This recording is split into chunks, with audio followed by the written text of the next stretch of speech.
welcome.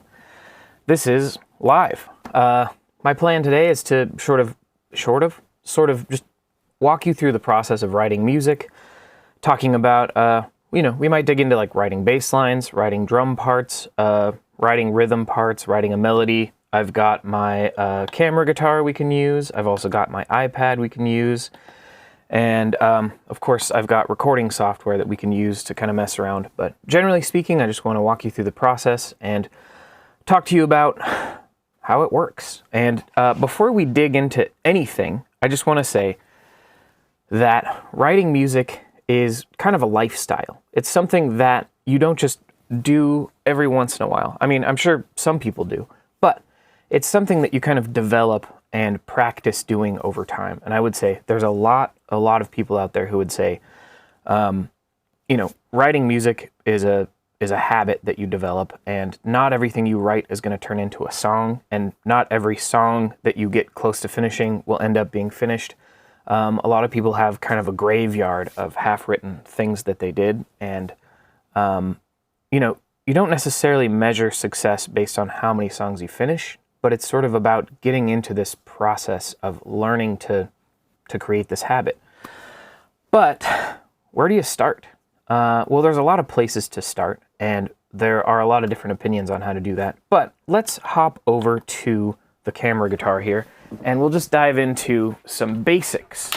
Also, this is live, and if you are out there and have questions as we go along here, let me know. I will see you in the chat here. Just to prove it, there's the chat. Hi, Jeff. Hi, Mr. Super Sidewinder. If you're here now, you can ask me questions as we move along, so just letting you know. Also, hopefully you can all hear and see me just fine. I did hit the right button, but let me know if something's not working. All right, so let's do it. So, some people might say writing music is just about getting things going, trying, experimenting with stuff. And there's nothing wrong with that, but knowing just a little bit of music theory can really, really help.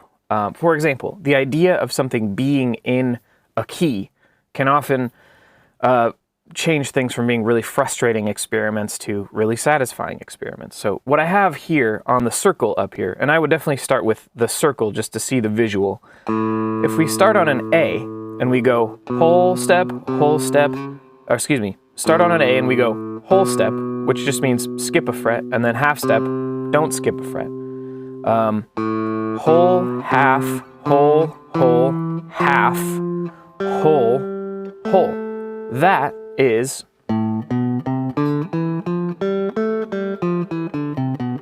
that's an A minor scale. And so if we want to write something in the key of A minor, we use an A minor scale, not necessarily to play the scale, but to get all the information we need to create something in the key of A minor. And the way you do that is you just play every other note until you get a set of 3. And that is our first chord in the key of A minor, and it is an A minor chord. Imagine that. And then we start on the second note of the scale, and we play every other note, and we get what's called a B diminished. Then we start on the third note of the scale, we play every other note, and then we get a C major chord. And we play every other note starting on D, the fourth note of the scale, 4, 6, and then we're back to 1, and we get a D minor chord. Same thing for the fifth note of the scale, every other note, that gives us E minor. And then the sixth note of the scale, F, A, C, that gives us an F major chord. Then finally the seventh note of the scale, 7, 2, and 4, gives us a G chord. Now you might not know this, but chords are sets of notes. When you play a G major chord, you're not just playing the note G. You're playing a set of notes based on G. In this case, G, B, D.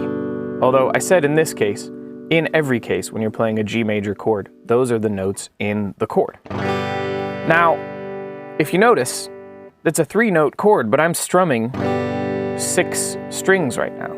Well, on guitar, because we have 6 strings, we tend to try to strum as many duplicates of those notes as we possibly can. So when we play an A minor chord, we get A, E, A, C, E. Diminished chords don't often hang out as triads. They usually hang out as 4-note chords. This is called a B half diminished. We could totally talk more about that at some time if you want. But for a C chord, we could just play this, but we could play this, right? We got 5 notes, we got 6 notes here. And one of the coolest things about this kind of information is that means a chord can be as simple or complex or sort of big or tiny as you want it to be. For example, I could play a chord progression that goes A minor, E minor, and let's do F. So I could play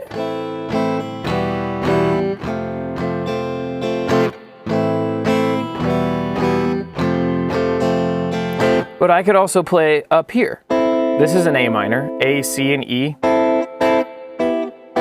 That's an E minor, E, G, and B, and I could play F right here.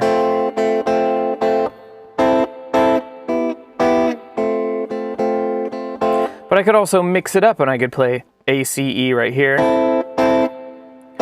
E minor here and here, same notes, but it makes it sound different. And this is FAC, which is just, again, an F major chord. FAC here or FAC here. All these different places to play the same notes, whether you want to pack them all together in a tight little bundle like this, or if you want to play something like, here's A, C, and E. And how could I do this? I could go. That's a totally different feel.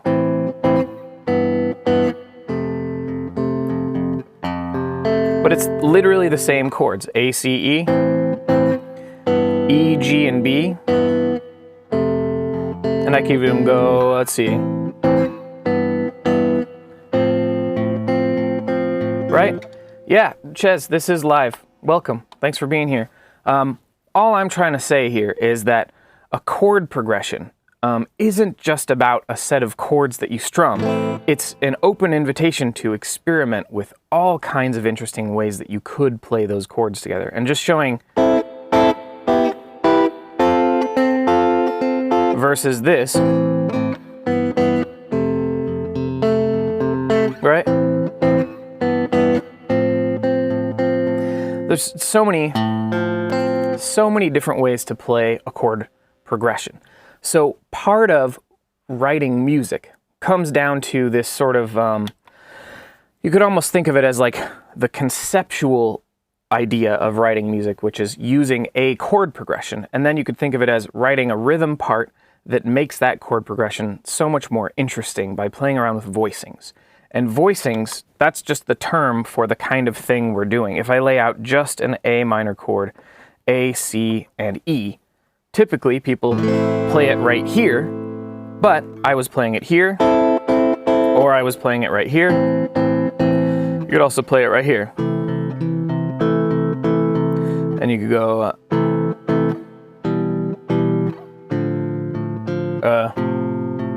so many different voicings, and voicings are just the way that you want to spread these things out. You could also play an A way down here, and you could play the C and E way up here. And you could go, let's see, I can't reach that far, but that's an A minor right there as well. It's kind of fun. So, this is kind of what we're going to do today, is we're going to write a chord progression, and then we're going to unpack it and talk about all the interesting things you can do with it. Because here's the other thing. At the core of every song is a chord progression. And in the same way that you can use this kind of voicing thing to make a chord progression come to life on guitar, bass players interact with a chord progression in a different way, but still reference that chord progression. And to write a melody or to write a lead line, you're still sort of really paying attention to the notes in each chord. And then from there, you can decide how you want to accent those notes. So I think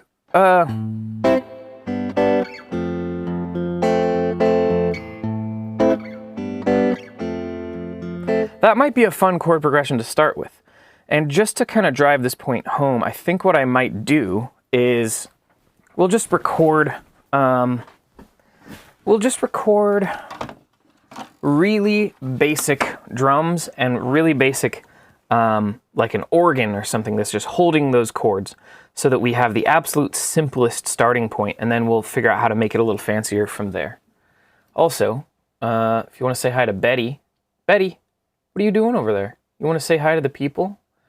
Are you in focus? You're not in focus. There you are. This is Betty, also known as Beetle, as in the Beatles. She's a very good girl, and if I get any super chats, I will give her a treat. Yep, I got treats right up there. Any super chats means Betty gets a treat. So let's go into some software here. And what I'm using right now is called a MIDI controller. This just has a USB, and it's powered by the computer. It has no built-in sounds. That's what a MIDI controller is. It just controls the sounds on the computer. So I can use this I was going to say import, but I can use it to input, I should say, a drum beat, and then I can also use it to play basic keys. So I've got a drum beat. Yeah, I've got a basic beat here. Let me see if I can find a tempo that feels reasonable for what we're doing. Yeah, 109, 110, that's fine. Let's see. So,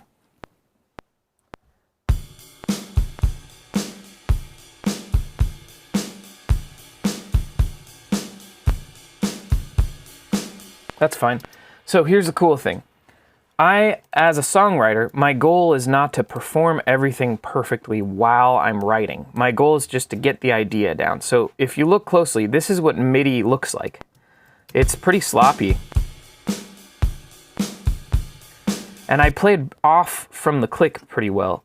I would say, pretty significantly off from the click in a few places. And since I want to use this just to write some music, there's a cool thing I can do called quantize. And that is, that's going to let me basically fix every note to make it perfect. And now, I don't know if you noticed that little shift in there, but that made every note perfectly line up. And one thing I'm going to do really quick here is, just for your sake, as the listener,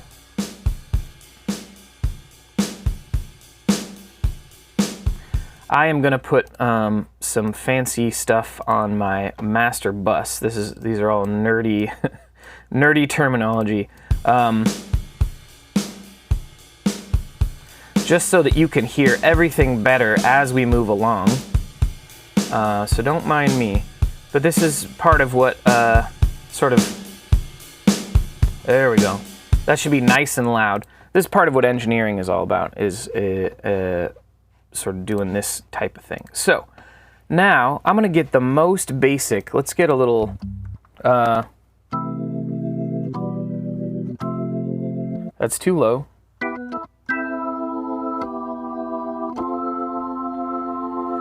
That's all I'm going to do. Very, very simple. And from there we'll build.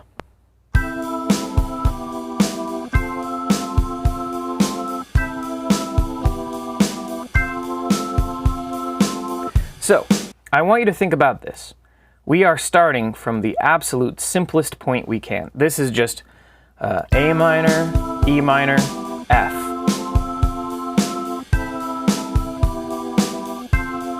And it's really not doing anything fancy at all. And what we're going to do is slowly build up layers of interesting stuff on top of these keys. So step one is let's mess around with some guitar. And for now, what I have here is my, excuse me, I accidentally unplugged my headphones. But I gotta plug in my guitar so that we can get some kind of rhythm guitar going. And I'll do the kind of thing that I was talking to you about, and we'll build things up from there. Let's see. And for those of you who are like, I don't want to play rhythm guitar, I just want to play lead. Well, I got some kind of bad news for you. if you want to be good at lead guitar, you gotta really understand how rhythm guitar works. And I am so tangled up. What happened here? Get out of here. My car wash style microphone cable is hanging down. Okay, so this is the sound of my guitar, just raw, into my recording software. So I think what I want to do is I'm going to add an amp simulator, an amp designer. Let's see. That's better. Let's give it a little reverb. So one of my favorite things to think about is, instead of playing the strumming pattern that I did before, what could I do instead? And just for a starting point, let's play that strumming pattern: A minor, E minor, and F major. Let's see here. You see that okay? So just basics.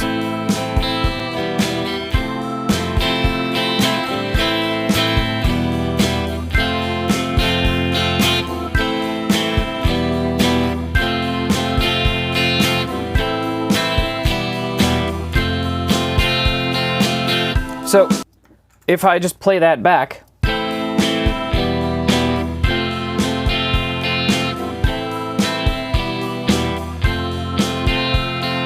that's fine, but what if we do the same kind of thing I was talking about before with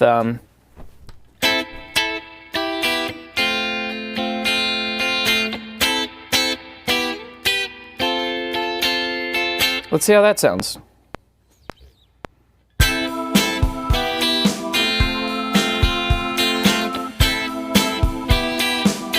I forgot what I was doing.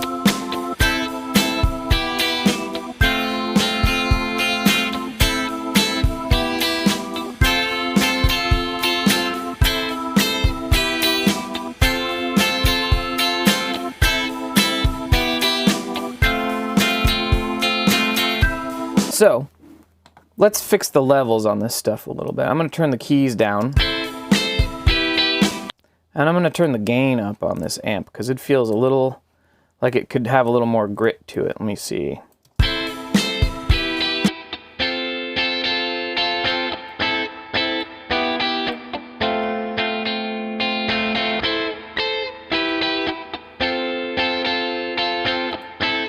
Yeah, we could do that.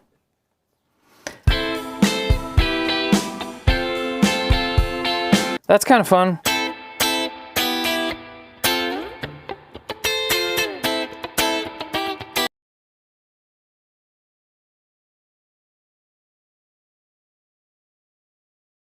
Sing.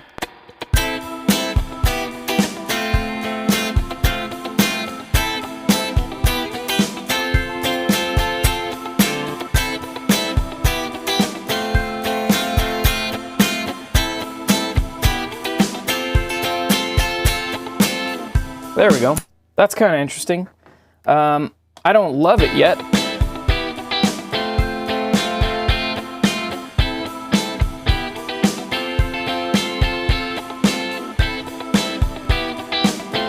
But it's there.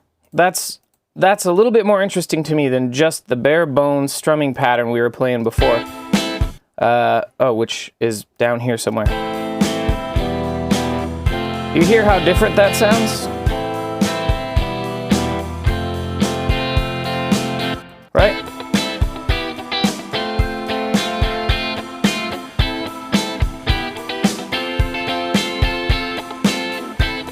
The other cool thing about this too is like just the range of options we have. We could do something else like, let's see, you can't hear anything. I could do fragments of these chords and I could go, let's see.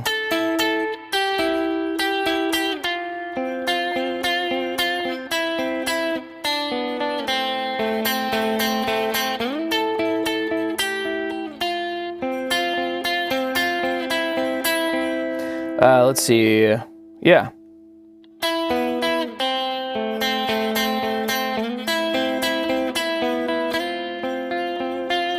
And why can I do that? Well, here's a cool thing. Ah, my goodness. Well, first of all, we should probably hear how it sounds recorded first. I'm getting too excited. I want to go back to the camera guitar in a second to show you why something like this is going to work, especially if I keep this organ turned up just a little bit.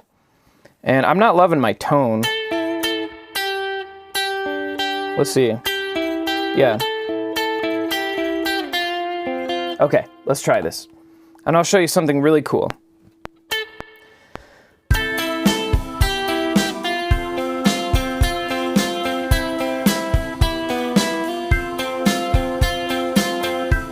And I think part of why I'm not liking the tone is it's lacking some sort of atmosphere.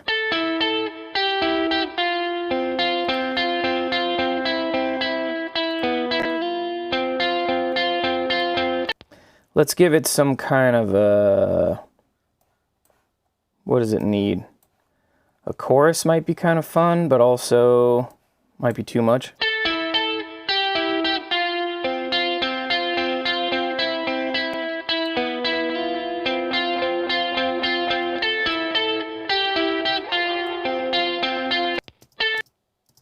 Let's see. Oop. Let's go.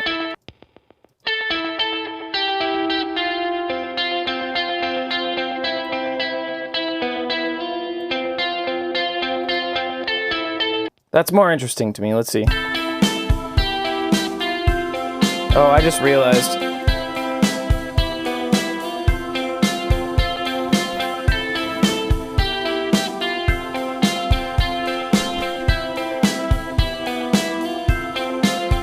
Okay, so I think this will come to life a little bit more when we add a bass line, because right now it's just guitar, bass, and keys. But I gotta pop over here for a minute because, oh my, I'm tripping on all kinds of cables over here. My grandma used to always swear by saying, "Good night." Okay, so here's the beauty of playing with another instrument. If the keyboard player is already fully holding down that A minor chord, the E minor chord, and the F chord, well, that means as a rhythm guitar player, I don't have to even play all of the notes of the chord. Especially as a lead guitar player, I don't have to play all the notes of the chord. So what I was just playing was, I was playing that for the A minor. And then for the, what other chord was that? E minor. And then there was an F major chord. So the blue notes are the E minor now. So I played this. I played that for the E minor. And then I played this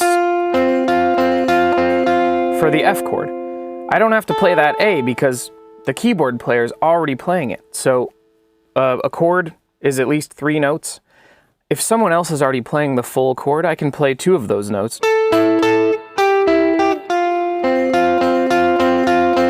And then the second time around, I played.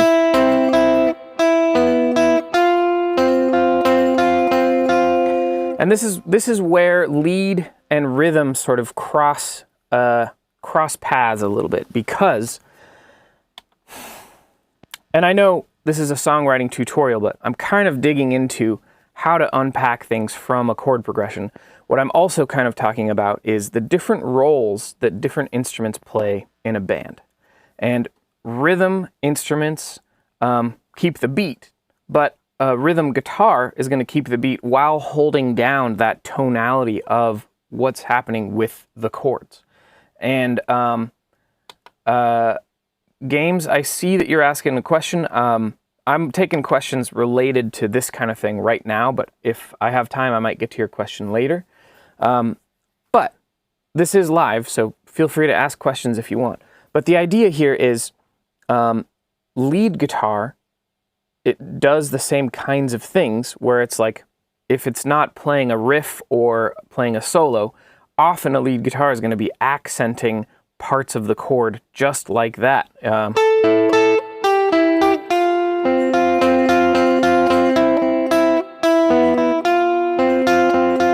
And that's kind of the job that the lead guitar does often, especially when the lead guitar is not like the center of attention. So what does a bass line do? And how do we want to write a bass line? Well, here's a cool thing. A bass guitar, let's see. I think I want to simplify this, but I'm worried I might make it too complicated. We're in the key of A minor. In green, I'm going to put the A minor chord. In blue, I'm going to put the E minor chord. And in pink, I'm going to put the F chord. So yes, a lot of these chords share the same notes. Specifically, A minor and F, they share 2 of their 3 notes. A, C, E is A minor, and A, C, F is F major. And then E minor has 1 note in common with the A minor there. But we're going to focus on the root note of each chord, which means we're going to focus on the A of the A minor, we're going to focus on the E of the E minor, and we're going to focus on the F of the F major. So what a bass player does the most simply is makes sure people know the root note of the chord.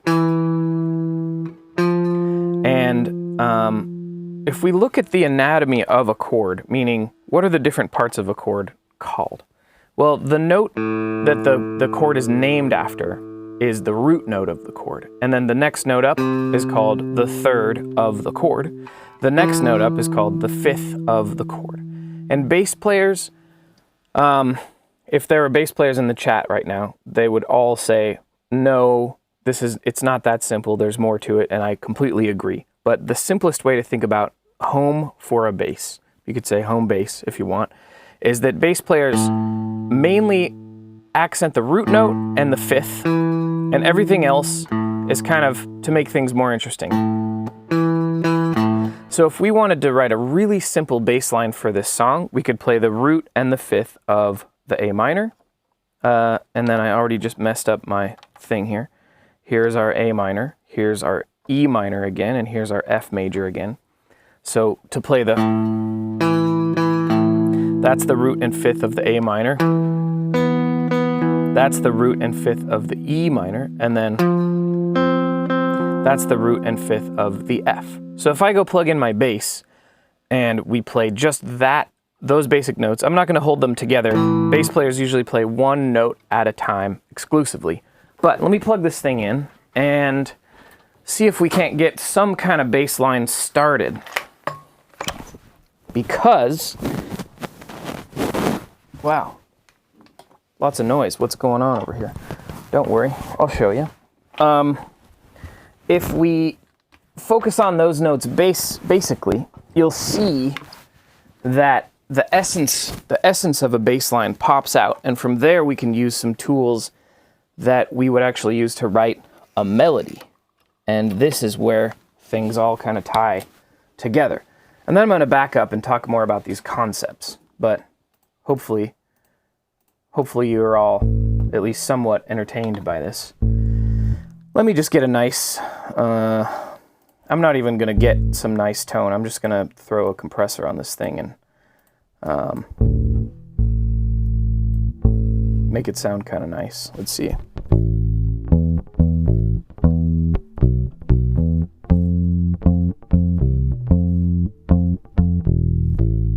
So let's see how this sounds.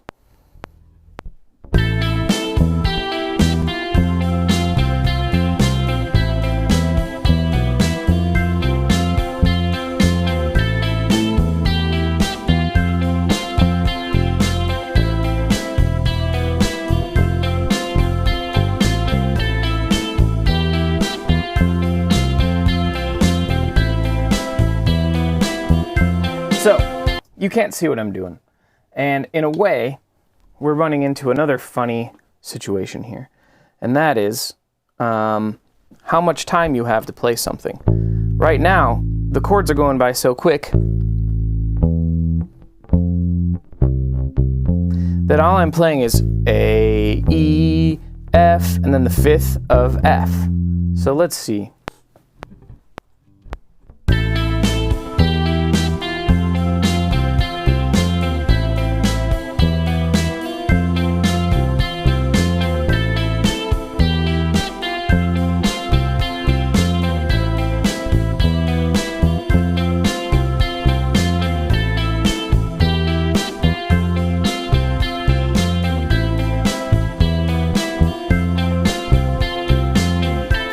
And we've got the comment of the day so far that's going to help tie some things together.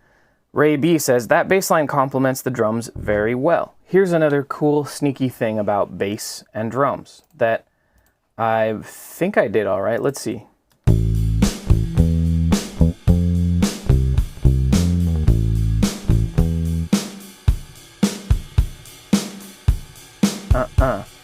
If you hear that kick drum, the kick drum is also called the bass drum because it's that deepest thing.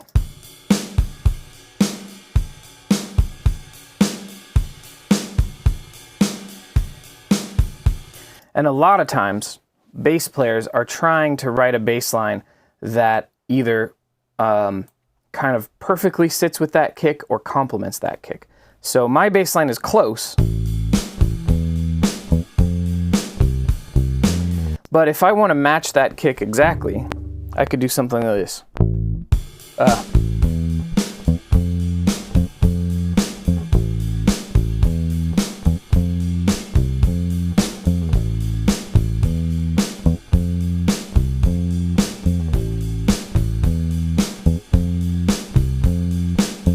And often, that's what a bass player's essential home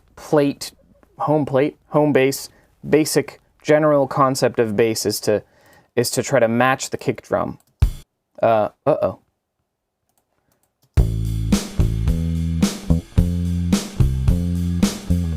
Now, if we had these other instruments in here, are they all complementing each other? How do we feel?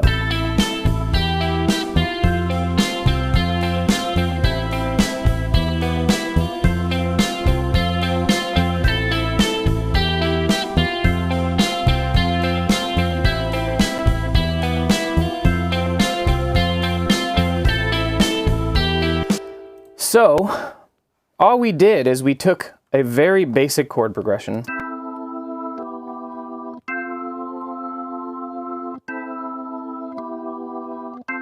and we tried to do some interesting stuff with it. And what I could do here is I could see if both of my guitar parts that I wrote earlier work. Let's see.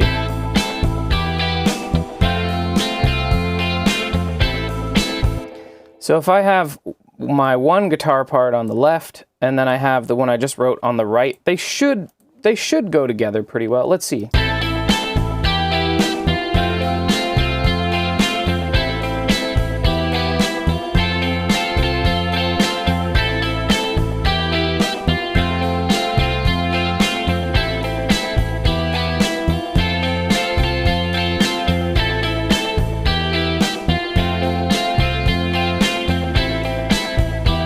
So here's a cool thing. Ray B says, let's put this on an easier to read screen. Can you show us where the root and fifth are according to the low E string and A string for this song? Yeah, so on a bass, well, the bass is basically the bottom four strings of a guitar.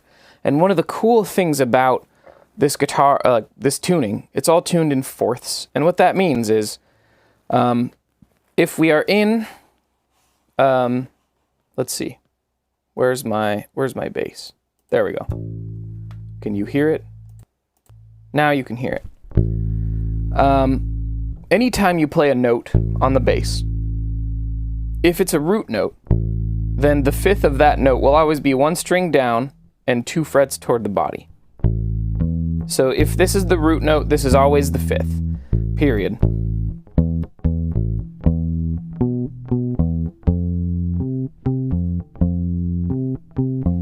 Root, root, root. And that means root fifth, root fifth, root fifth. Now, the other cool thing about bass and guitar is that if your root note is on the A string, or any of these strings up here, well, this note, the fifth, is also an octave lower down here. So that means I could play root fifth or root fifth.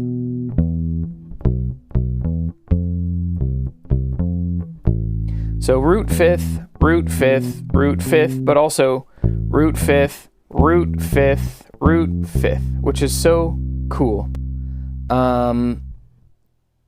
It's really fun.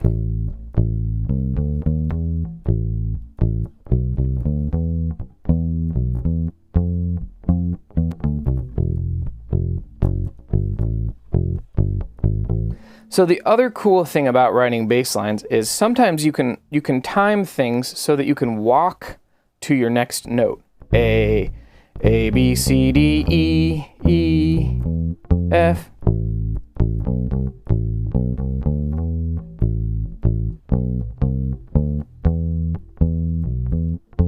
But I think this happens too quick.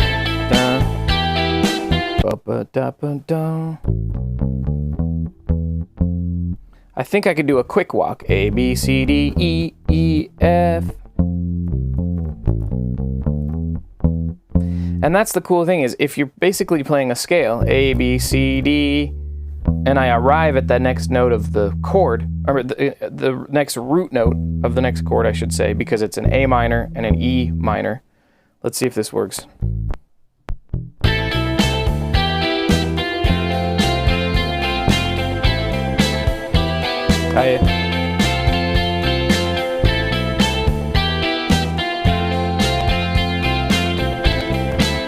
So I keep messing it up, but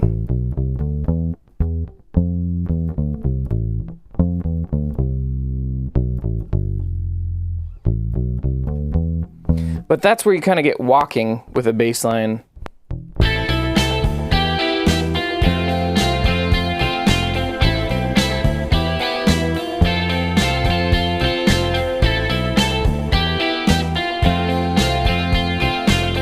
So, from here, we're talking about the basic concepts. The basic concepts involved in writing music is being in a key, thinking of that chord progression as the very essence that everything else kind of grows out of, and then writing little pieces from there. So, from here, let's take a vote in the chat here. Would you rather talk about writing melodies, or would you rather start from scratch with a new beat and sort of write something a little more fun, a little more dancey, and also talk about writing like drum beats and stuff? What sounds more fun to you? Ray B says scratch. We got one vote for scratch. I'm going to take a drink here while we get more votes in.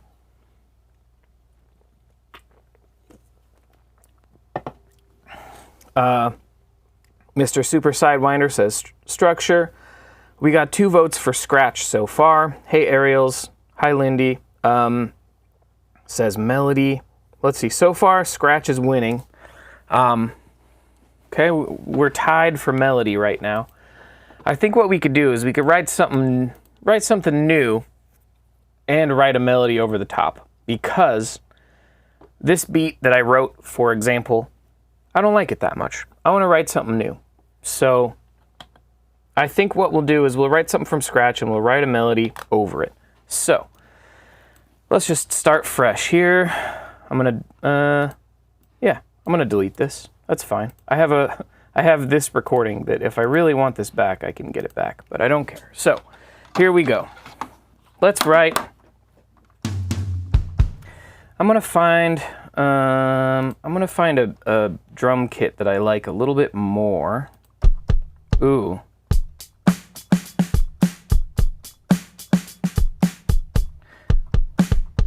Let's see.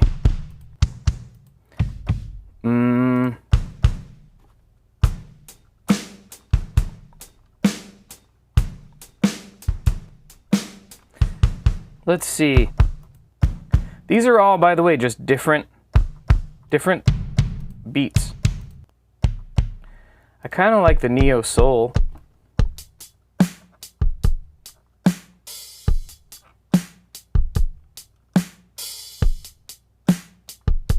And I'll try to think about writing a beat that would work well with a melody.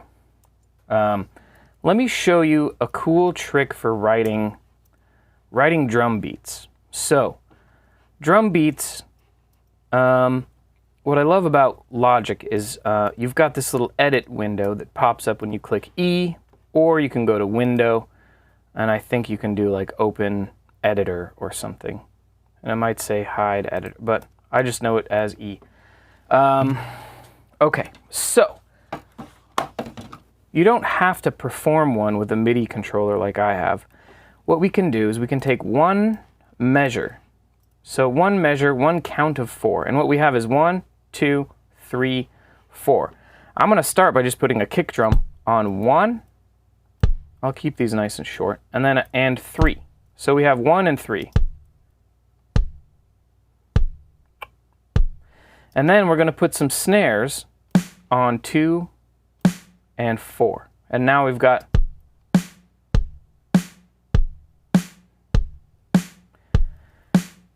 and if we want, we could put some hand claps on. And then what we can do is we can find some hi-hats and we can just put them on, let's say, this is on 1 and 2 and 3 and 4 and 1 and 2 and 3 and 4 and.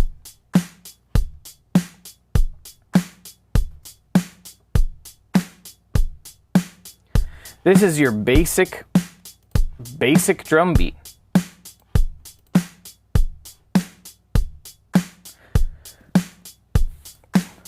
What more do you need?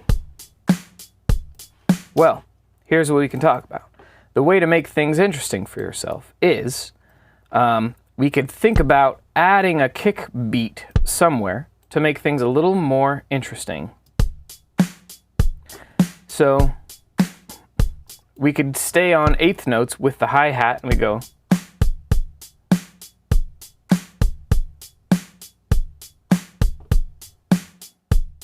We could also add some extra hi-hats like this.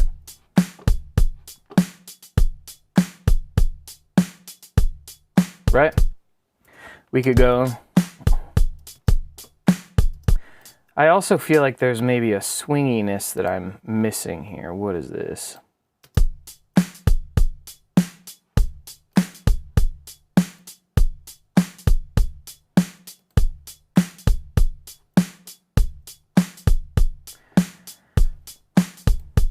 Let's keep it straight though, for simplicity here. So now what we can do is we can take this, we can copy it, and now I can join it together, and now we've got a beat that is twice the length. And we could just keep it identical, or we could change some little thing about it the second time through. And maybe we add another kick like this, and now we've got 2 bars.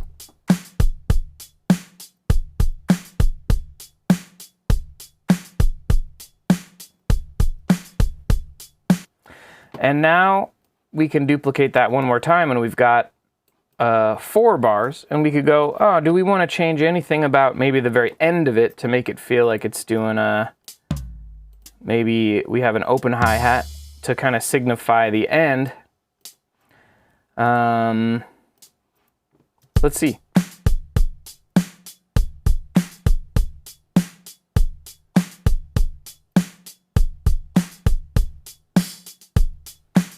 And now we've got just a little beat. And maybe I want to start with bass, and I want to come up with a bass line for this. And Hunter's Mark, I see your question. We may be able to get to it later.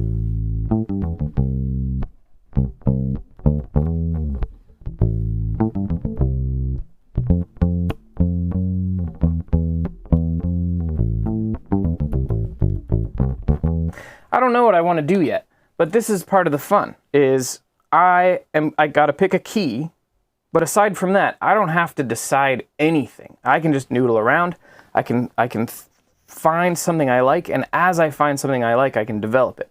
And the cool thing here is, the thing I just did with the drum beat, where I found, oh, this one measure I kind of like, I can copy it and I can change something about it. You can do that with bass lines too, with melodies, with fragments, with riffs.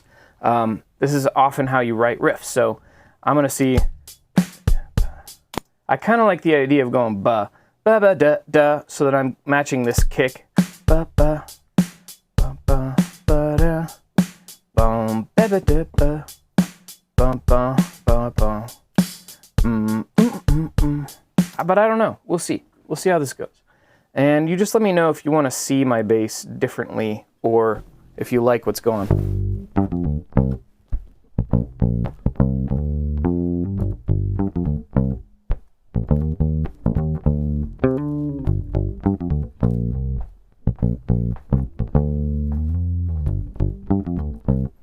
We'll see how this goes. I don't know if I love it yet, but here we go.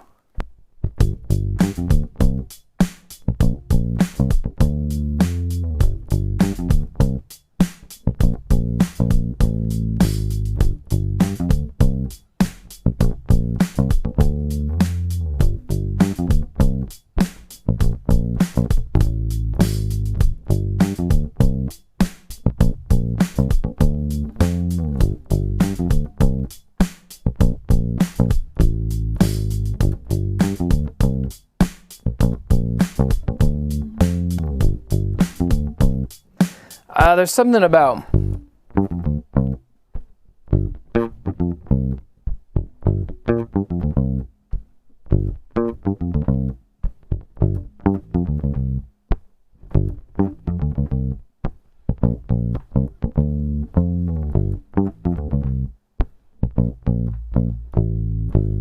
okay, let's try this out.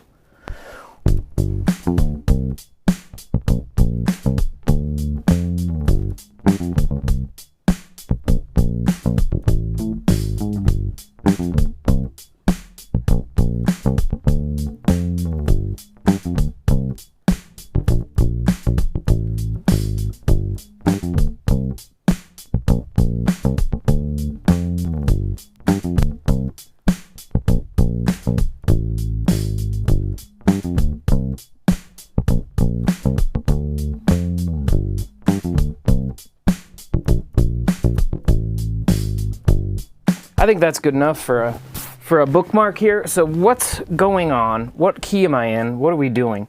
I think I'm going to map this out on the camera guitar. I like this bass line. I'm going to play it while I'm getting things set up over there, but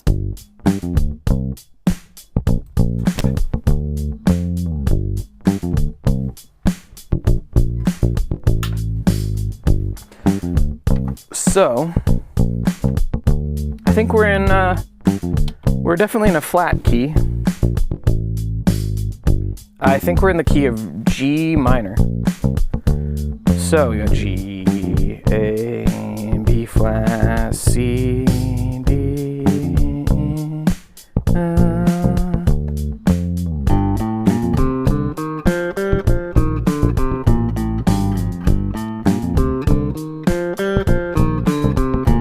So yeah.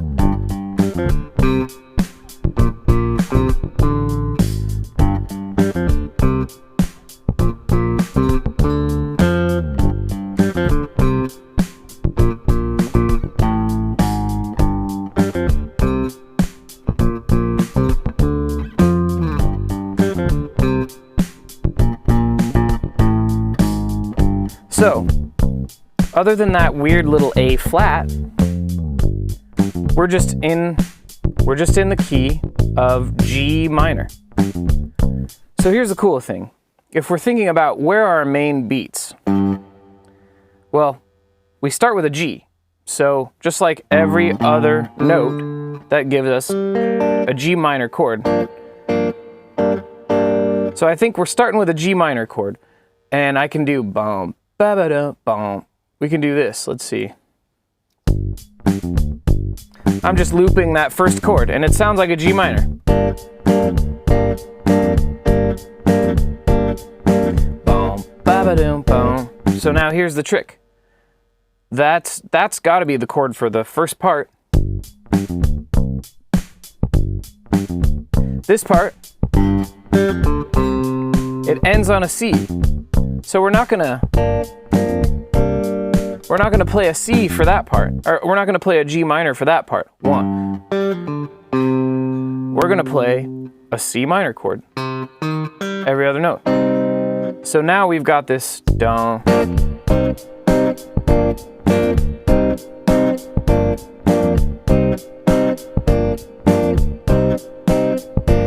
And now, since we've got this, I gotta pause and I gotta say, Ray B gave me $5 for saying these videos are so informative. You break it down in a way that we can easily grasp. Thanks. Thank you, Ray. I really appreciate that. And that means, if you want me to, I can pause and give Betty a treat. Oh, Lauren. Wow. Thanks for the $5 as well. I really appreciate it, you guys. This is really nice. Thank you. So now that we're trying to figure out the key of this thing, we've got bum da da dum clearly. Okay, so a treat for Betty has been requested. So 1 second, we're gonna keep working on this beat, but what I'm gonna do is I'm gonna listen to this beat while we're giving Betty a treat. It rhymes. Let's ask this girl if she wants one. Hey Betty, Ray B bought you a treat. Do you want a treat? Okay, stay. So while this is playing, see if you can figure out what the chords could possibly be for the rest of this song, or for the rest of this little riff. All right, Betty, that's from Ray B. Are you grateful? A little dry? Okay, good girl. Thank you. Thank you, Ray.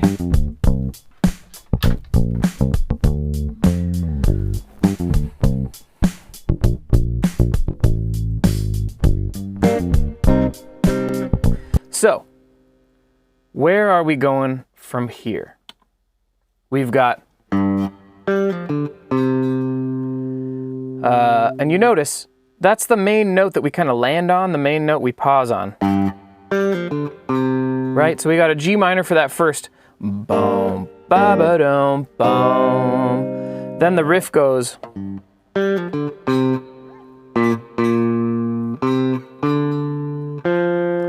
So I think a B flat is a pretty safe note to play here, B flat major.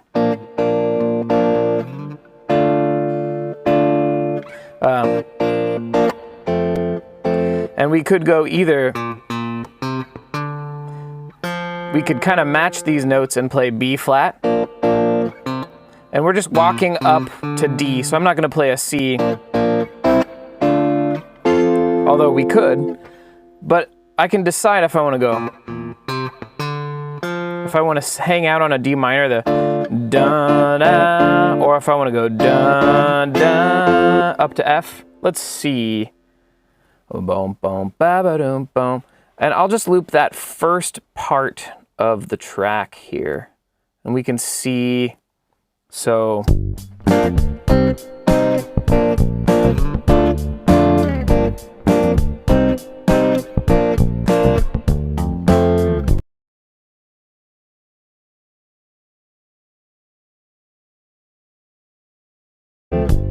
I kind of like staying on B flat.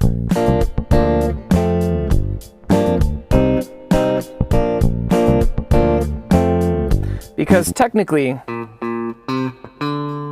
that is part of that B flat chord. B flat is B flat, D, and F. I kind of like resolving to the F. That sounds really nice.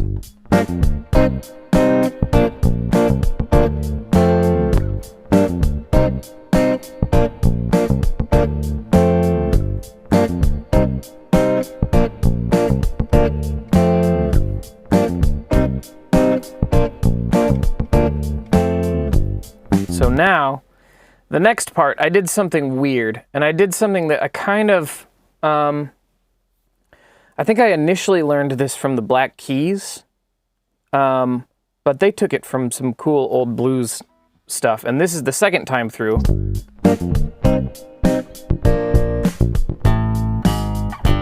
It's a little chromatic walk.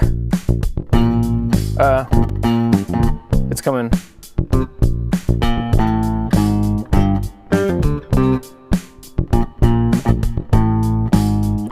And the Black Keys do this thing.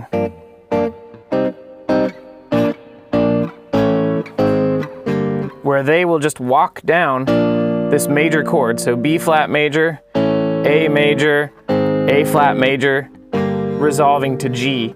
And I just knew that was going to sound good. And so I wanted to do it.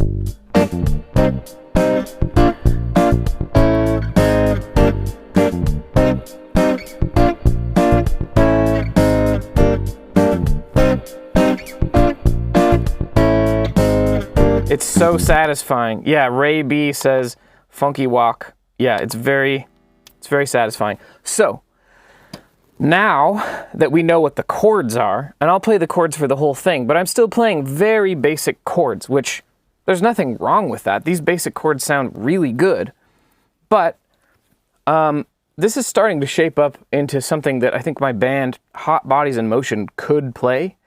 And we have 2 guitar players, so I might want to think of 2 different guitar parts that could be played. Now, it's pretty common in my band.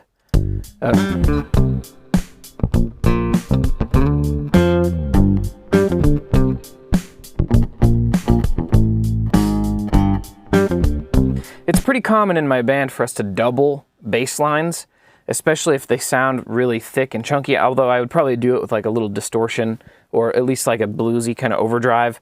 And then we have like rhythm guitar part.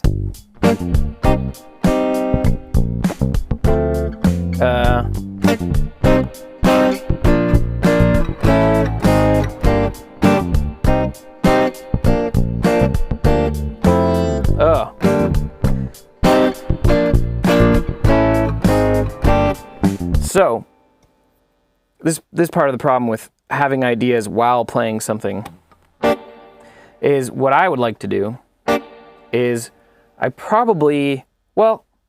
could plug in my pedal board, show you what's going on with that and the tools that I use to play with my band.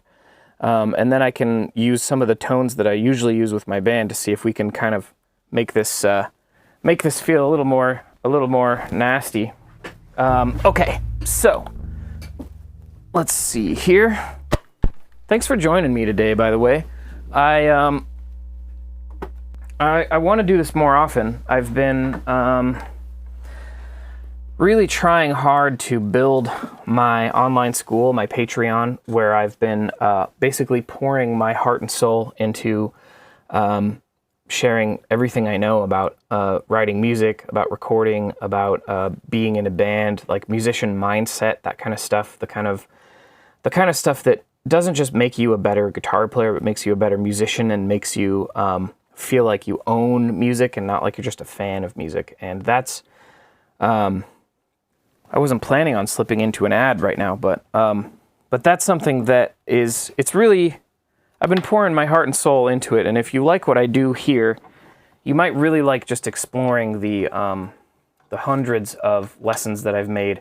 I also have a weekly live Q&A where I do basically a live stream like this with all the bells and whistles that you're seeing here. And I field whatever questions come up. I've got lessons on melody making, on songwriting, on soloing, on the Cage system, all that stuff. Oh yeah, I have a patron here right now who says the Patreon has a flat ton of content, y'all. Yeah, I'm really proud of it. And if you like what I'm doing here, you might really like hanging out over there, and you might learn a lot from hanging out over there. So, this is my gigging guitar that isn't often at my studio here because it's usually at my rehearsal space. And this is my sort of crazy pedal board, which I will totally give you a tour if you want to see what's going on with it. The coolest thing about it, in my opinion, is this little A-B switch over there. But let me make sure I can actually get the tones that I'm expecting into the computer. Yeah.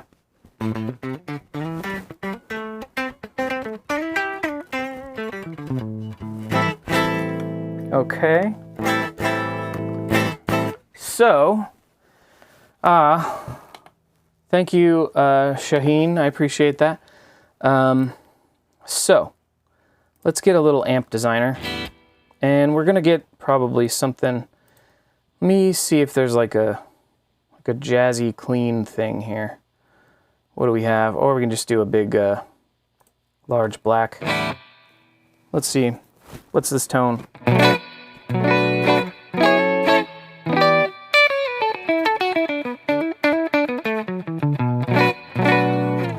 Something about it that's kind of thin, but that's okay. So, I think what I would want to do here is probably not that, but I've got this nice reverby, really reverby thing, and I think it might be fun to do little reverby stabs on this for like the rhythm guitar, and then I'm gonna mess around with different things I could do. Let's see here.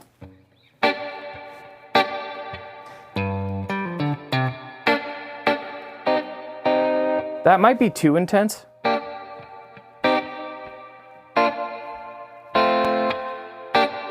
But it might be really fun to have those long tails on that reverb. Let's see. And I think I'm gonna hybrid pick so I have access to this pick.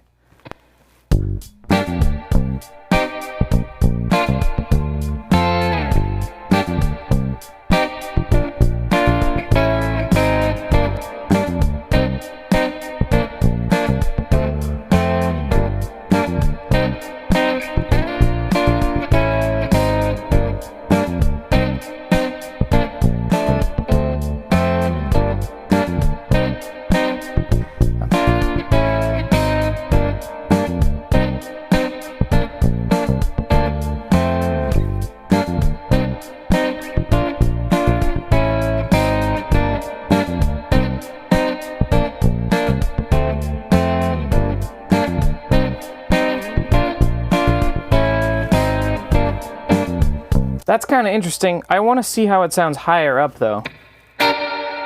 Let's see.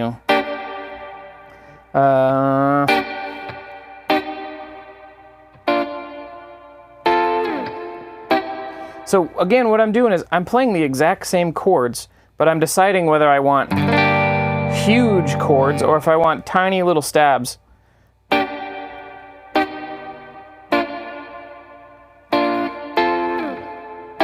And I like that. Let's see. I've totally spaced.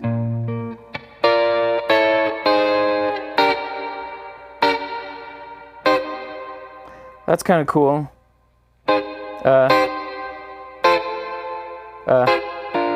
I'm spacing on everything, but let's try this. By the way, we're talking about writing.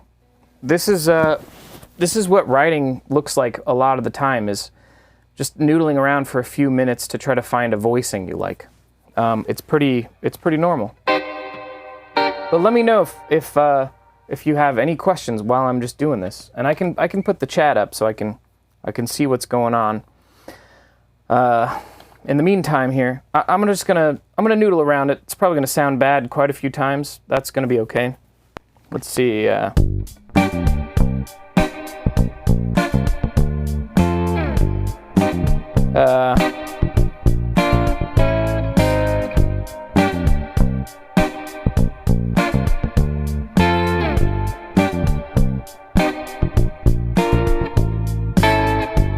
Yeah, I like, let's see.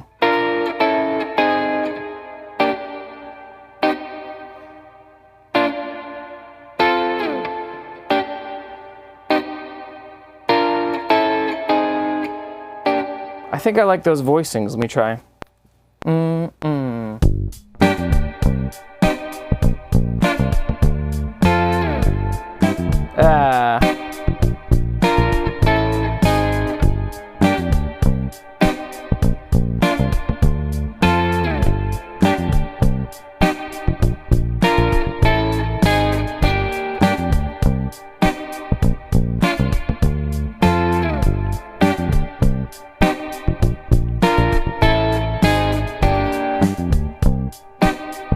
That's kind of fun. The only thing I don't like is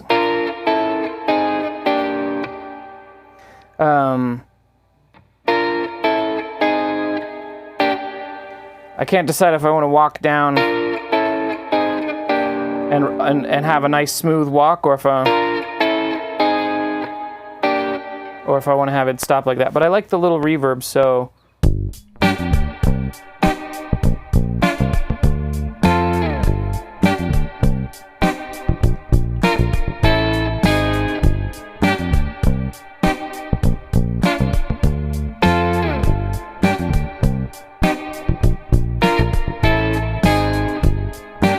need to be smoother.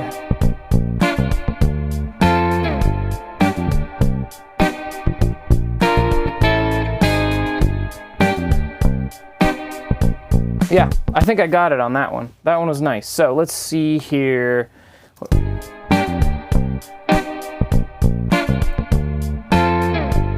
So the only problem is there's a little reverb tail that got in from a previous take. So I gotta find a take. There we go. So I'm gonna just steal. This, by the way, is called a take folder. And comping is when you take, I shouldn't use the word take so many times.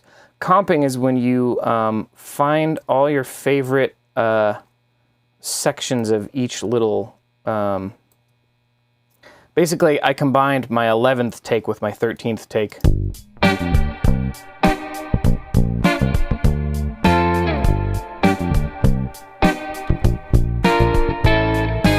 And now that I've performed it, I'm going to turn it way down and mix it in and blend it a little better. I'm probably going to put it off to the right.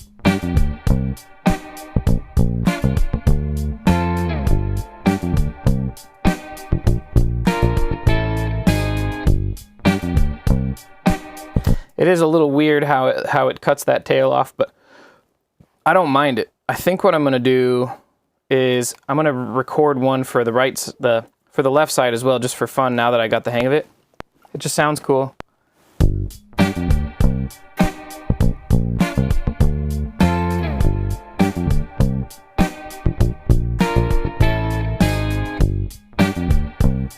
I think that's pretty sloppy, but it's gonna be okay.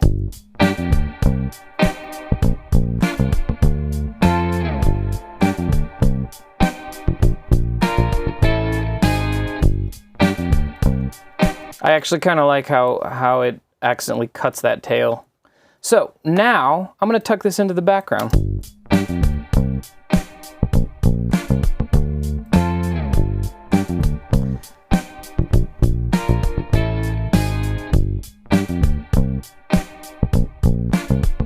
And I'm going to imagine, okay, what if this is one rhythm guitar part? Actually, let's just do this. What if this is one rhythm guitar part? And there's another rhythm guitar part. Maybe I don't want to actually double that guitar. Do we want a clean guitar going?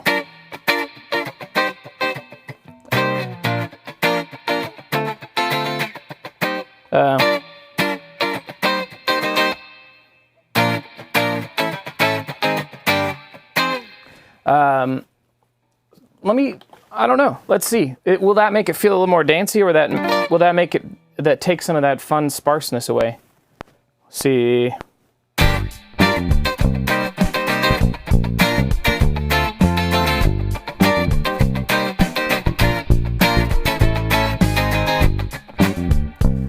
I don't know. I think it's actually too busy now.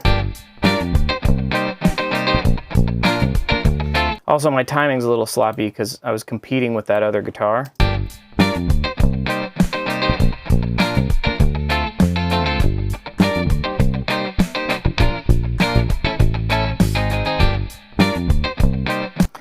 That's kind of fun. What does it sound like with a little overdrive? Let's see.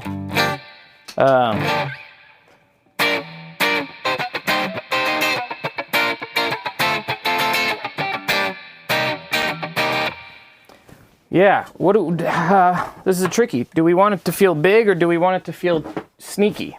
And this is one of the fun things about experimenting. Although, as soon as you don't like something, rather than just saying, I don't like this. Well, first of all, I played that rhythm part so sloppily. Let me play it better and see if I can kind of rein it in a little bit better, and then see what I like or don't like about it.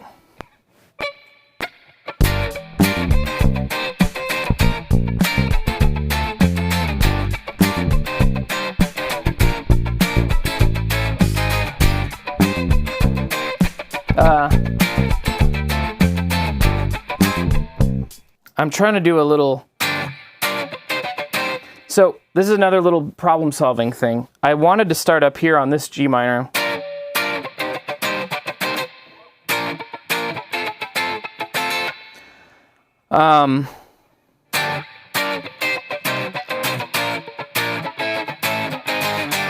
Because I want that run, that little walk down.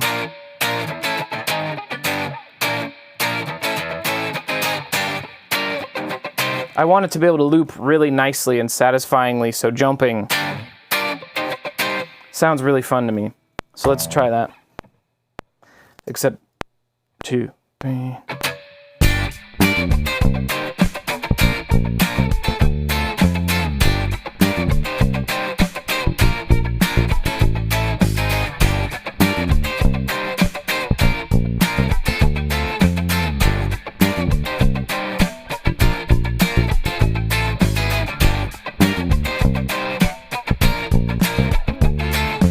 Part of it is I can't hear the drums very well.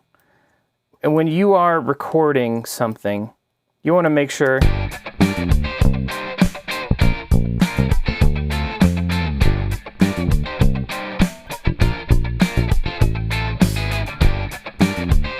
I think it's going to sound better clean.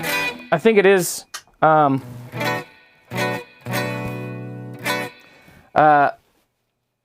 Ray B says kind of funky like Get Lucky. I might just lean into the Get Lucky and make it nice, clean guitar.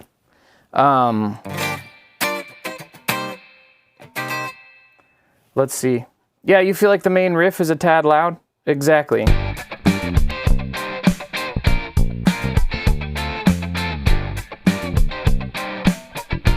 Okay, I got a question that I really like. A Burr Plays says, can you give some tips about recording with a metronome? I will do that as soon as I feel like I can kind of nail this guitar part.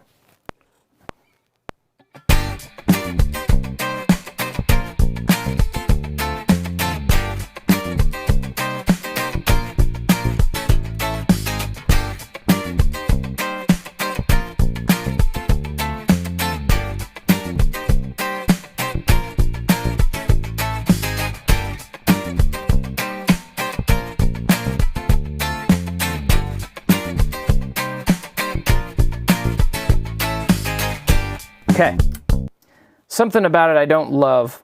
It could just be the guitar tone. It could be that the tempo's feeling weird. But let me hit this with a mega limiter real quick here.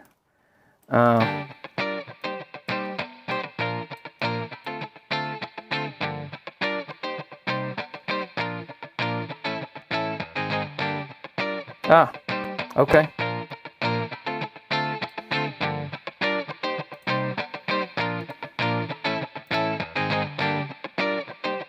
There we go.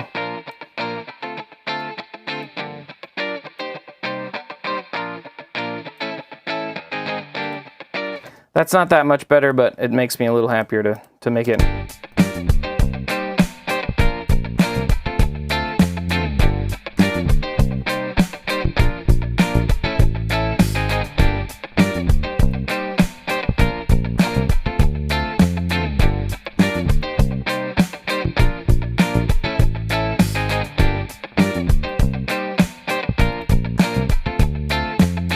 Okay. Yeah, I wanted to just fix it up a little bit. So, we're going to pause, and we're going to take a question. Burr Plays says, yeah, sometimes I don't like something I recorded, but when I give my ears a bit of a break and listen again, I find it wasn't all that bad. Yes, this is a common thing. It's always good to let something rest. So, can you give us some tips about recording with a metronome? So here's the deal. When you're playing with a metronome, something your brain wants to do is when you hear that beat, which I'll do this. When you hear that beat, which, yeah, you can hear, your brain wants to go play, play. And then what happens is you basically pay attention to the metronome and then you almost ignore it to try to match that beat, and something happens where you're going, okay, I'm going this fast, and then you ignore it and you go, and then you go, oh wait, nope. And what I recommend, what I think is one of the best things to do to get the hang of metronoming is, let me just set up a very simple metronome sound for a second here. And let's see, I somehow muted.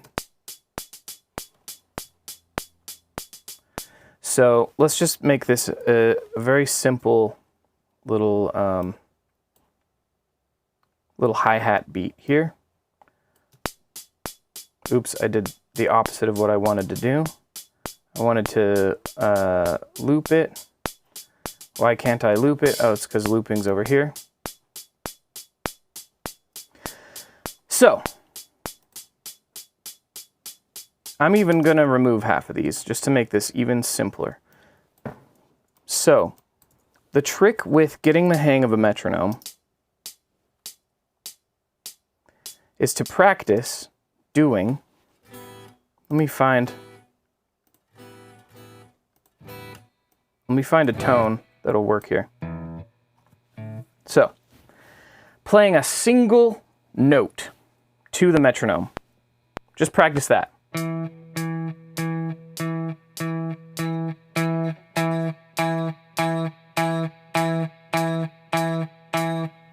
Now, something that tends to happen as you play with a metronome is you go,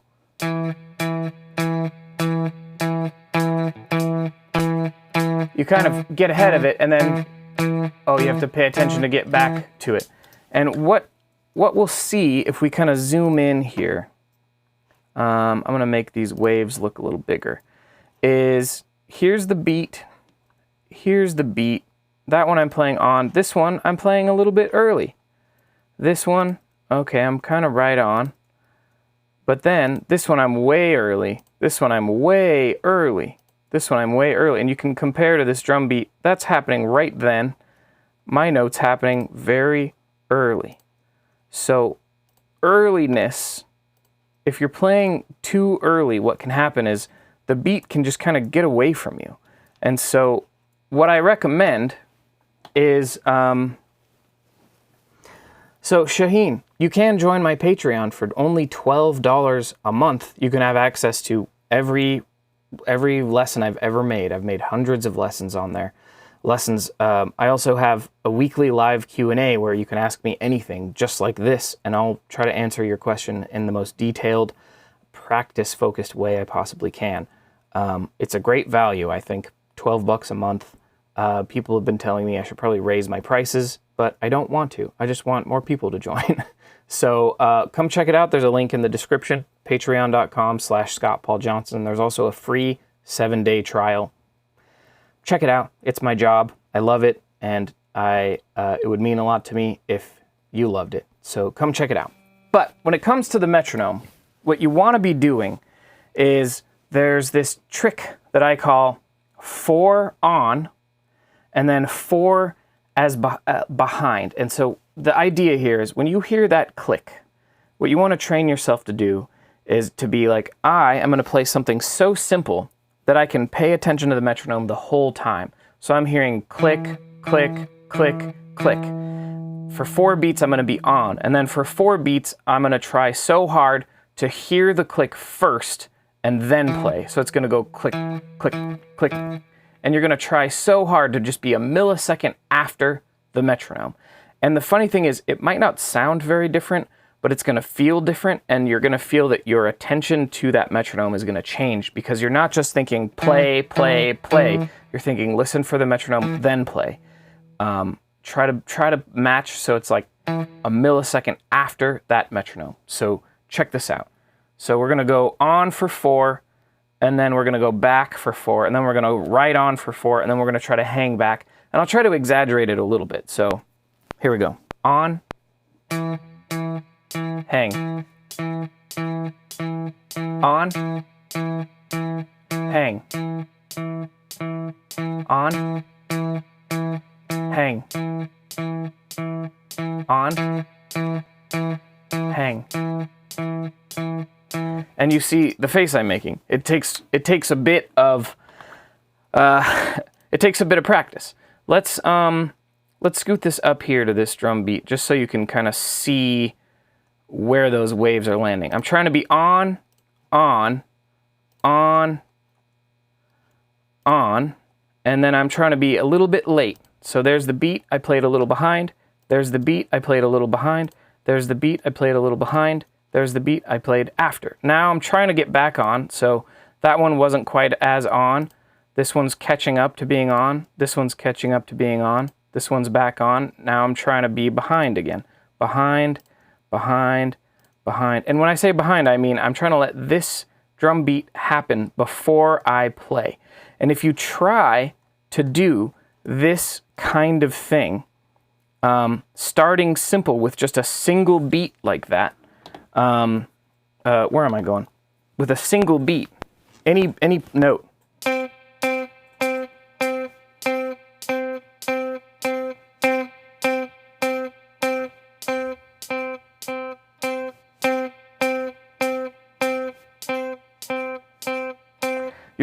You're gonna train yourself to pay a lot more attention to the metronome, and then when you do that, you can start doing it with kind of strumming, where you're going, and then,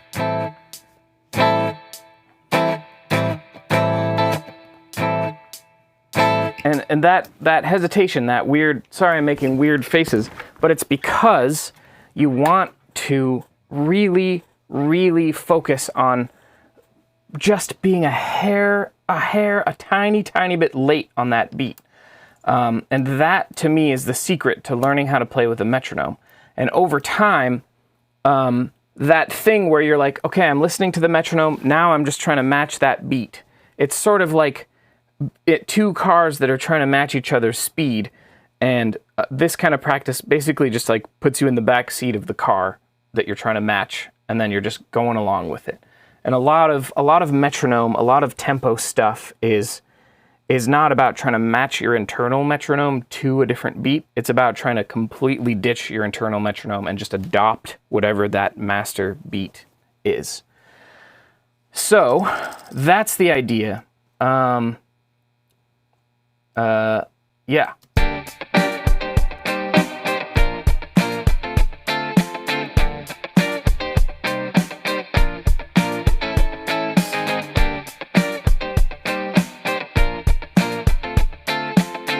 So, if I wanted this to be a song by my band, I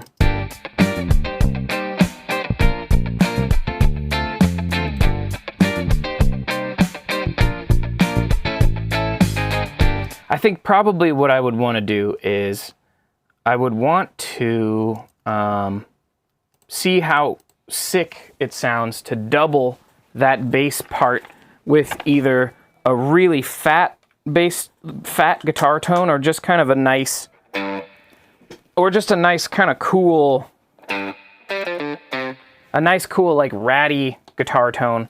And the tone that I'm using in this case is the JHS modded Electro-Harmonix Soul Food. Let's see, it's this orange one right here, or the yellow one with the orange light. And that's giving me that nice kind of cool, gnarly tone like this. Let's see if the matching is kind of fun.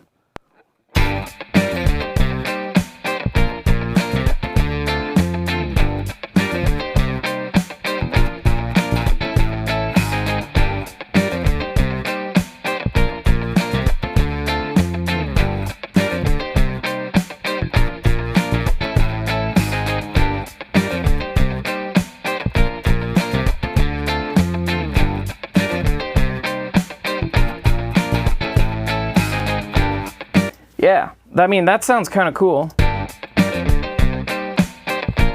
The rhythm guitar is now way too loud. Let's see.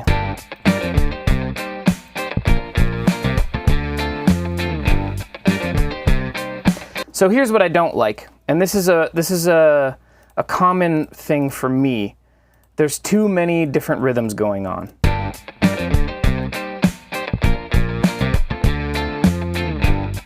This rhythm guitar is fighting.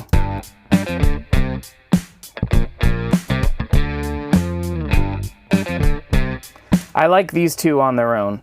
That makes me want to bring one of these guys back and see how it sounds to have this guy.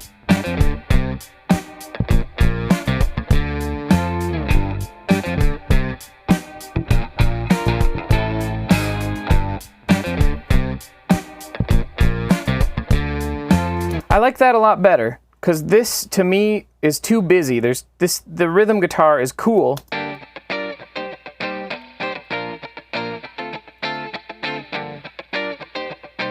I think what I'd rather do, if I could find like a hybrid of those two guitar parts, what I would probably want to do is, let's see here.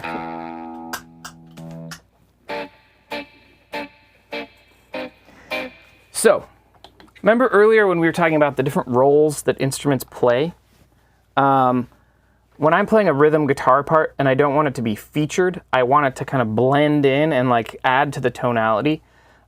Sometimes I want a rhythm guitar part that holds everything together when everything feels a little loose. And so this is where I might do a hybrid version of that rhythm pattern where I'm going.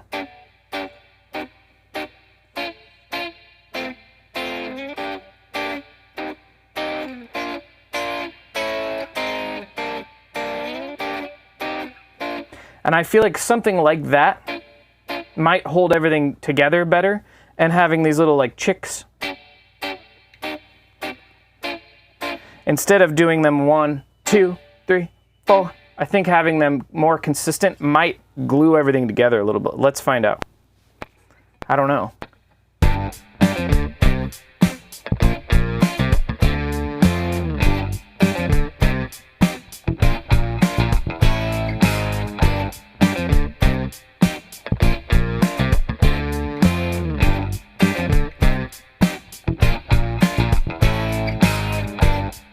So,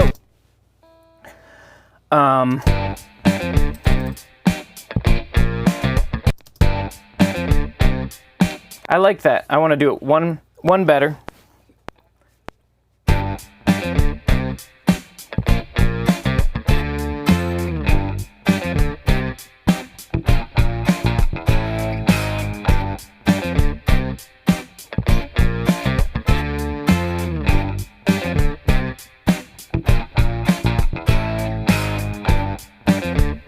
That feels better.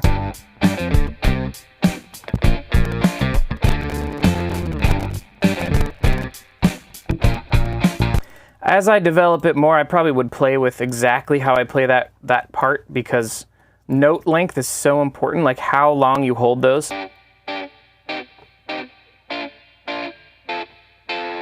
I might want them a little tighter. Bat, bat, bat, bat, bat, bat. Like, it feels nice, but I think it would feel better if those were shorter, like.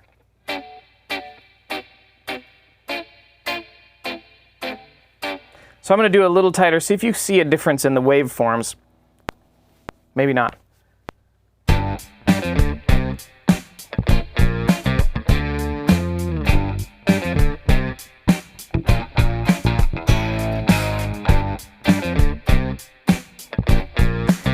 That first take was good. Yeah, I think the little shorter is nicer.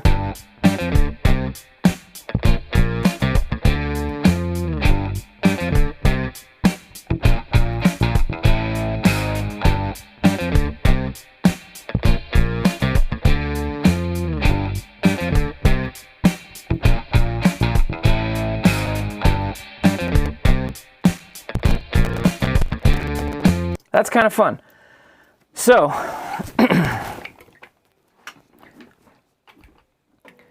what's interesting about a song like this, and someone brought up a nice question here.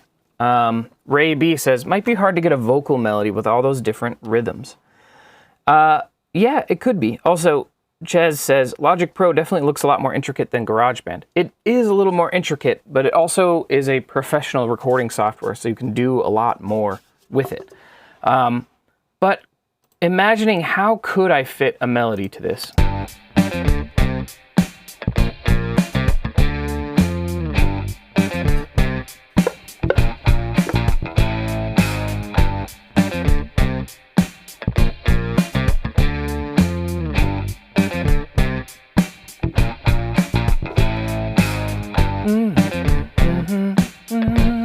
so part of what I would probably do is I would let this be kind of like an intro riff, and then maybe what I would do from there is I would mute this guy.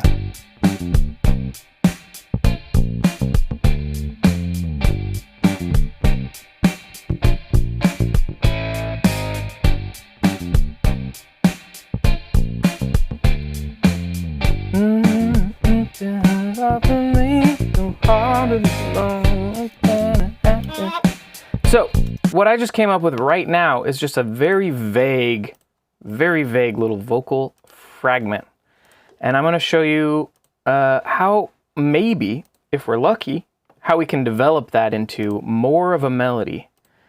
And I'm going to be a little silly and dramatic here and set up all of this stuff to record almost nothing. But let's see. Check. Then I'm happy tonight. I gotta kind of whisper. Check. Yeah. Okay. That's fine. And then, do I have a reverb? I have a little short vocal hall here. Check. Yeah. That's fine. So, I'm gonna mute my main vocal here. Oh, let's get a little this out of here. So, I have almost nothing. Let's see what happens. And as it happening now, now. That's all I got. Wow.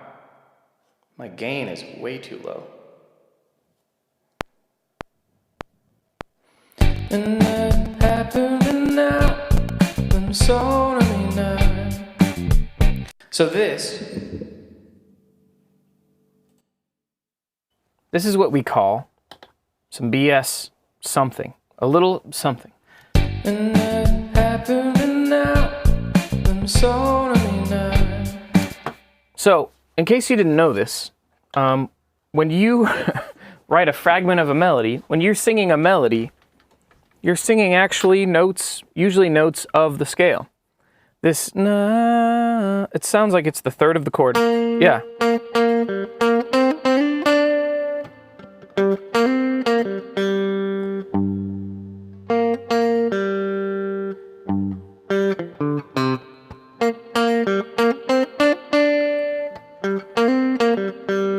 So this is all we have. It's like two little pieces. And now, happening now, and now. And what are the core?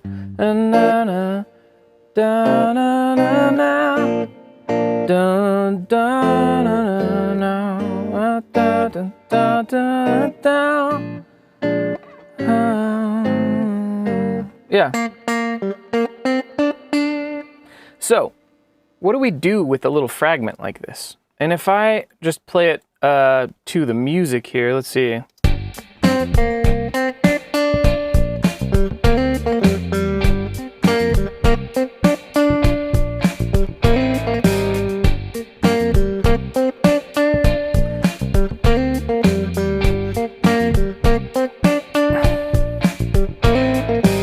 So, there's this itis that can happen when you're writing where you go, oh, the first thing I wrote, I have to remember it, and I have to try to make sure that I'm recreating it perfectly. But if you've ever played the game Telephone, sometimes it's okay to do that with your melodies, where you go, oh, I actually don't remember exactly what I did. I'm gonna mess around with it. So immediately what I want to do here is I want to repeat it with changes. So if the first time through is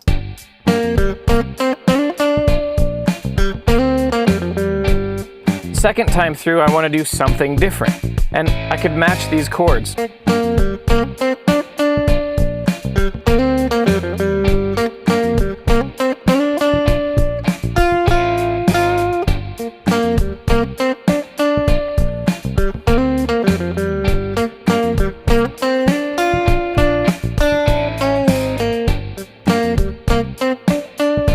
And I don't know what I want to do, but here's the other cool thing. I just wanted to demonstrate how the notes that I'm singing really map out to notes on the guitar. And in the same sense that I sort of sloppily was trying to find some kind of bass line earlier and sort of sloppily was trying to figure out how do I, what do I want to play for the rhythm part? You can do the same thing with your voice. You can kind of sloppily figure things out. And the cool thing is you can find fake words and basically make up BS nonsense lyrics. And somehow it starts to feel more like a song when you use those BS lyrics. So I'm going to try that. And let's see. I don't know. This is my BS lyrics microphone. And nothing happening now. I know somebody. And, I'm sorry, this is very distracting. I also am not in love with that vocal tone. I might just mess with it a little bit, but this is part of the game, is exploring and tinkering, and it might sound bad in the process, and that's normal. And I'm sort of showing you this. It's kind of vulnerable. I usually would do this privately because when people perform for you, they are trying to perform their absolute best, stuff that they've polished and practiced and worked on for hours and hours and hours. This is the opposite. I'm showing you the process of writing something, and it's messy and it's sloppy. I'm probably going to sing out of tune because I'm not trying to perform. I'm trying to write. I'm trying to make something interesting. So I might give up halfway through. I might not like what I've done and want to change it completely, but just trying to show you the process. And by the way, this is the kind of thing I'm trying to teach people how to do on my Patreon, and I have weekly writing prompts, usually weekly writing prompts that are just designed to get you into creative space without being too precious and without worrying too much about whether you're trying to get you out of perfectionism, basically, and just practicing writing music. That's what I'm doing today. I'm just practicing writing. This might not end up a song at all, but let's see. Check in the microphone. That sounds better. Check in the microphone. Check. Let's see here. So, and there's happening now. It's so in the morning. I've been calling, and that's happening now. I'm trying to know, is it happening now? That's interesting. And as it's happening now, I'm solely in the morning, and it's calming down, and the moment is gone, and so my love, and it's happening down. So, I like some of what I did. What I might do is go through and just kind of piece together some fragments that I like and sort of almost create a melody based on what the stuff I like and don't like. So, and the moment is gone, and so my love. I kind of like that as a little B part. So what I can do here, I can take everything, can kind of copy it. Oh, let me get rid of this first. There we go. Copy everything over, and then I can kind of create a little A-B section. And when I say A-B, I mean I had my original idea that I kind of liked, and then I like how it turned into this other idea, so. And as it's happening now, I'm solely in the morning, and it's calming down, and the moment is gone, and so my love, and it's happening down, and as it's happening now, I'm solely in the morning, and it's calming down. There's something about that I like. But again, this is very much a work in progress. I just made this up. I could try to completely change speeds. And what I want to do is kind of analyze and just kind of talk you through what I'm thinking. So, and as it's happening now, I'm solely in the morning. I like that phrase. That feels very concrete. And what I like about it is this phrase feels like a response to it, where it's not identical, but it's very similar. And the moment is gone, and so my love.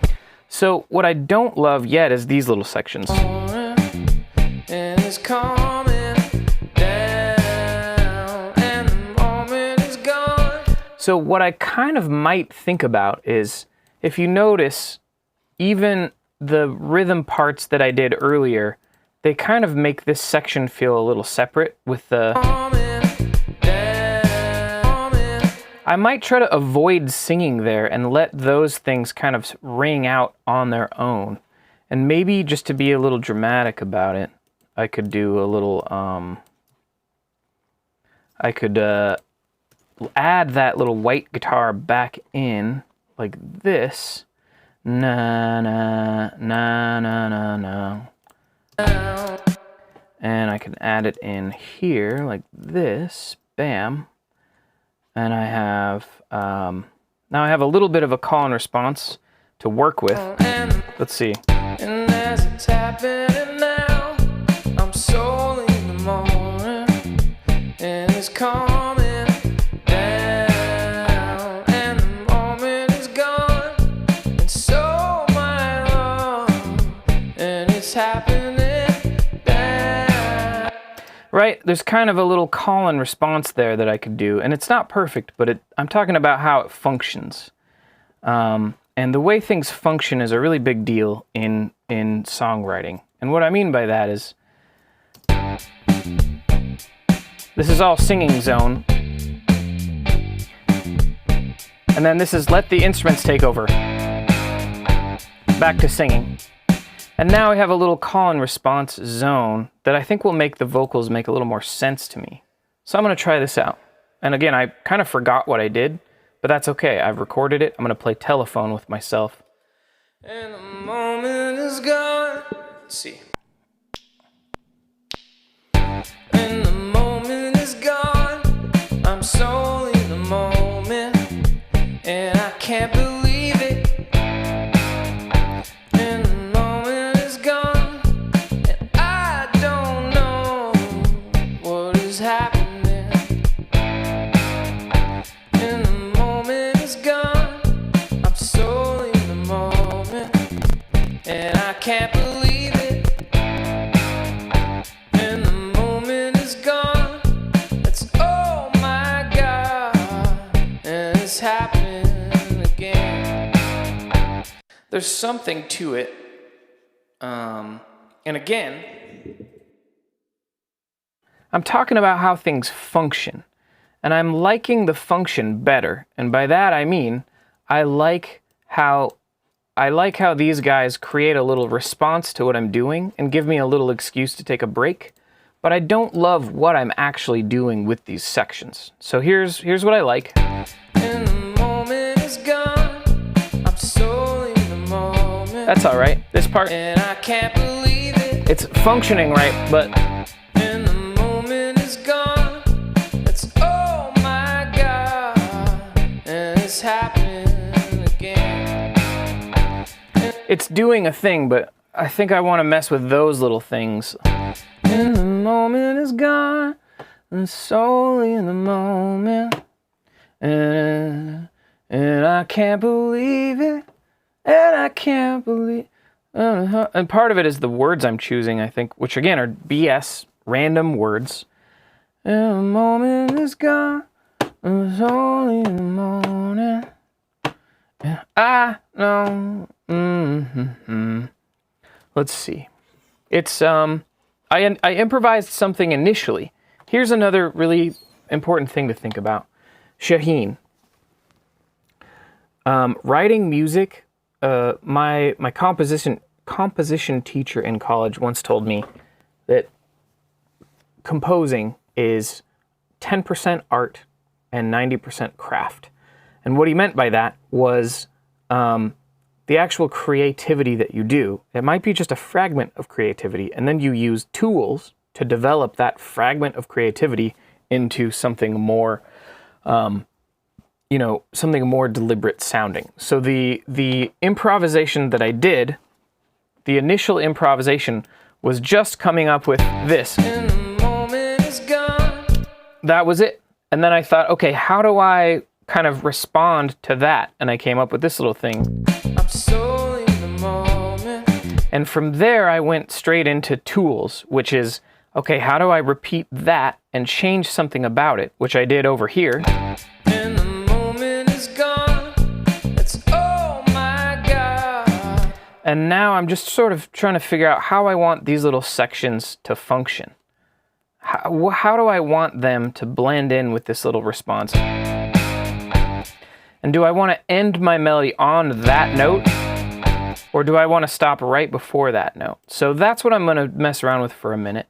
I hope you're all having a good time. I have not checked in a while how many people are watching, what's going on. I don't know.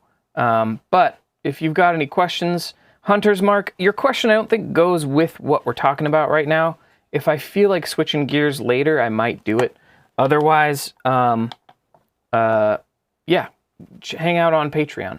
But yeah, I'm just gonna keep trying to sing something, and we'll see what we can come up with here. So, give me a few minutes here. And the moment is gone.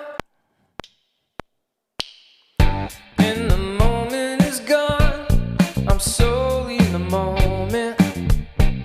Can't believe it. No, that's not that. And the moment is gone. And oh my God, what is happening? And the moment is gone. I'm solely in the morning. Can't believe it. I keep wanting to sing that. I know it, I know it. Maybe just it's an I know it. A throwaway. And the moment is gone. I'm solely in the moment. I know it. And the moment is gone. And oh my God, what is happening? And the moment is gone. It's only one, but it's hard not to fly. Something like that. Hard not to fly. That works. And the moment is gone. I'm solely in the morning. I wanna fly. I did it. I played telephone with myself, but that, I kind of like it smearing in like that. And the moment is gone. I'm solely in the morning. I wanna fly. And that's better. Let's see. And the moment is gone. I'm solely in the morning. I wanna fly. And the moment is gone. And oh my God, what is happening? Yeah, I want to find a better take of this little section. And the moment is gone. And oh my God, what is happening? So, that's a little, There we go. That's a little something. A little something something. It's kind of fun. It's cool. So I think what I might talk about here is like, what do you do from here? This isn't a song. and the moment is gone. I'm solely in the morning. But what we could do is scoot this over here, scoot this over here, and then I can go like this. I'll explain what I'm doing in a second. And, ooh, did I mess that up? I did, but hey, it's not very hard to copy and paste. Now we've got...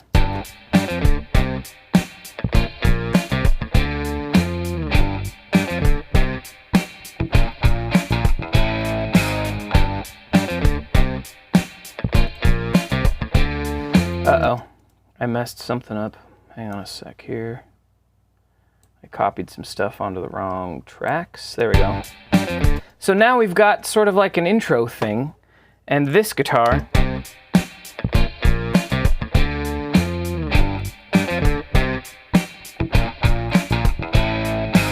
yeah, so we've got something like an intro. And what we could even do is, And the moment is gone. I'm solely in the morning.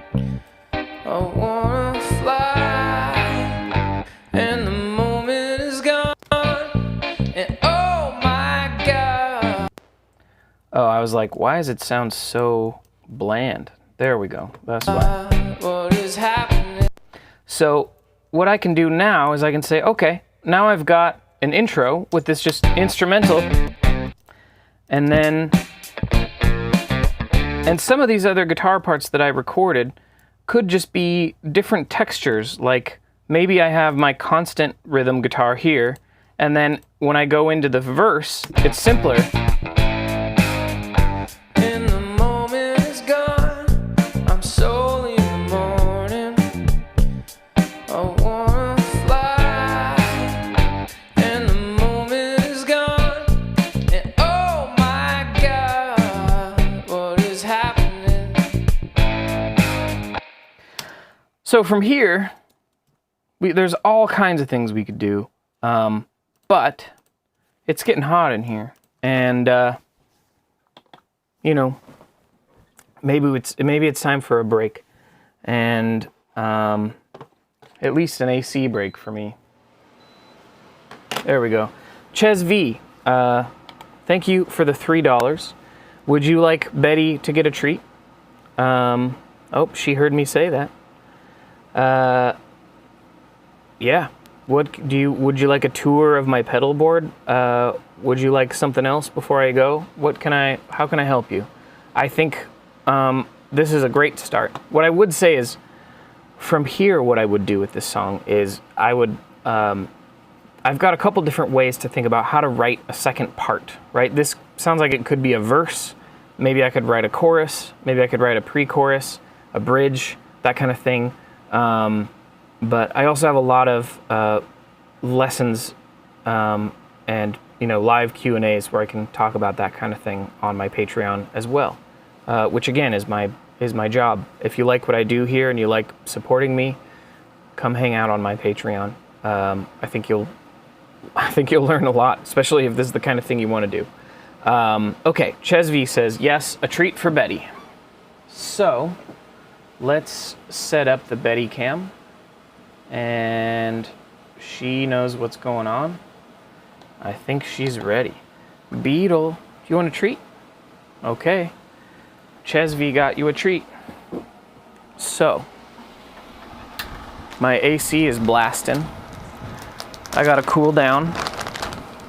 Beetle. Can you say thank you?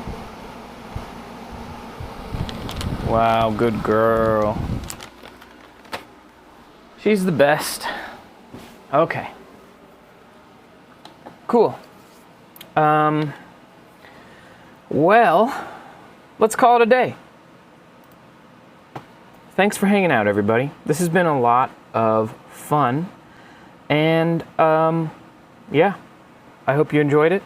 I did. And I'm going to get out of here. I'm going to figure out how. I hope this button will work. And if it does, I'll see you all. Well, I'm getting some people pouring in saying thank you. Ewan or Ewan, sorry, I've completely spaced on how to pronounce that, but thanks for being here. Thanks for hanging out. Shaheen, thanks for hanging out. Hunter's Mark, Dan, everybody, thank you for being here. This was a lot of fun, and I'm trying to do this more often. Ray B, of course, thank you for being here. Lauren Wise, hey. Thanks for being here. Lauren Wise is a patron, and Aber Plays, Aber, thanks for being here. Dr. Mobilzich, oh God, I see what you did there. Nice, my guy. You got me good. Yeah, so thank you, everybody, and let's call it a day. Goodbye.